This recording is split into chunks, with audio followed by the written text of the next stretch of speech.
আজ তোমাদের শিখিয়ে দেব দোকানের মতন স্টাইলে দুর্দান্ত স্বাদের চিকেন কারি। এর স্বাদ ও গন্ধ অতুলনীয়, একদম রুটি, লুচি, পরোটা, এমনকি গরম ভাতের সাথেও জমে যাবে। তোমরাও বাড়িতে একবার এই রেসিপিটা ট্রাই করে দেখতে পারো।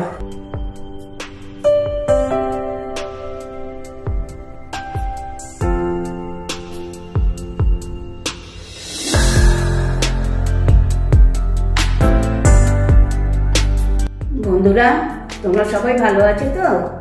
আজকে আবার চলে এসেছি নতুন একটা রেসিপি নিয়ে, চিকেন কারি। চলো তোমাদের দেখিয়ে দিই কত সহজেই দোকানের মতন করে চিকেন কারি বানানো যায়।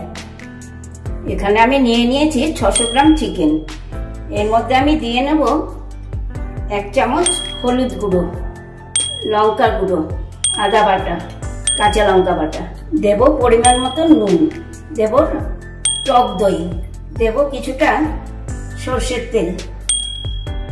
এগুলো আমি 1 ঘন্টা ম্যারিনেট করে রেখে দেব।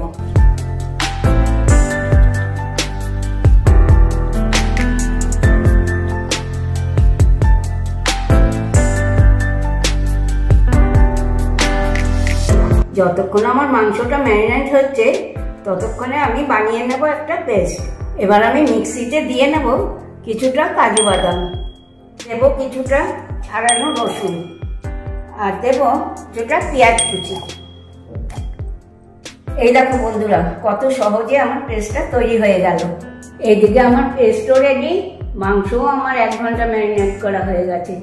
তাহলে যাওয়া যাক আমার হেসেলে। কড়াতে আমি তেল দিয়ে বসিয়ে দিয়েছি। তেল আমার গরম হয়ে গিয়েছে।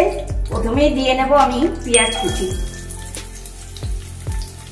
দিয়ে নেব সামান্য নুন,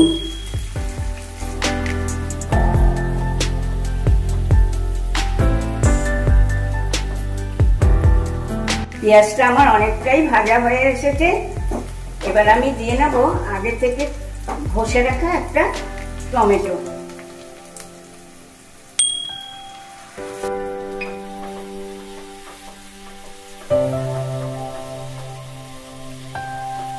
এবার আমি দিয়ে নেব মিক্সিতে যে পেস্টটা তৈরি করে রেখেছিলাম সেই পেস্টটা।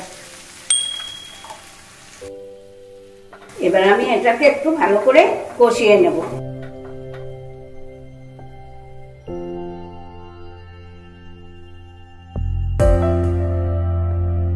এই দেখো, মশলা থেকে আমার তেল ছেড়ে দিয়েছে।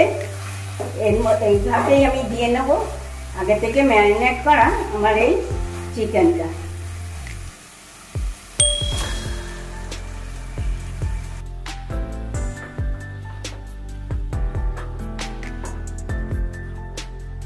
চিকেনটা কষাবার সময় আমি দিয়ে নেব 4 পিস আলুর টুকরো।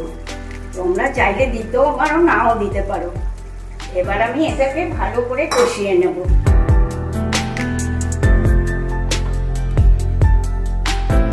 চিকেনটা কষানো হয়ে গিয়েছে। এবার আমি পরিমাণ মতন একটু জল দিয়ে নেব। চিকেন কারিটা প্রায় হয়েই এসেছে। এই সময় আমি দিয়ে নেব 1 চামচ ঘি,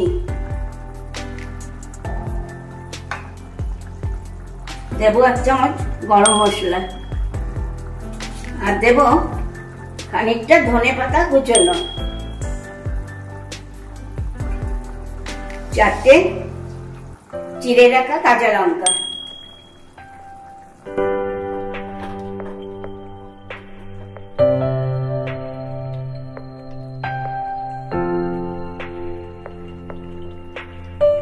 এই দেখো, হয়ে গেল চিকেন কারি। এটা কিন্তু রুটি, পরোটা, লুচি, গরম ভাত প্রত্যেকটার সাথেই কিন্তু খুব ভালো লাগে। বন্ধুরা, আমার আজকের এই চিকেন কারি রেসিপিটা তোমাদের কেমন লাগলো? ফেসবুক, ইউটিউবে একটা লাইক, একটু কমেন্ট হবে তো? মনে আছে নিশ্চয়ই, মুখার্জি কিচেন। আজকে তাহলে আসি, টাটা, বাই বাই। তোমরা সবাই ভালো থেকো, সুস্থ থেকো। নেক্সট দিন আবার আসবো লোভনীয় একটা রেসিপি নিয়ে।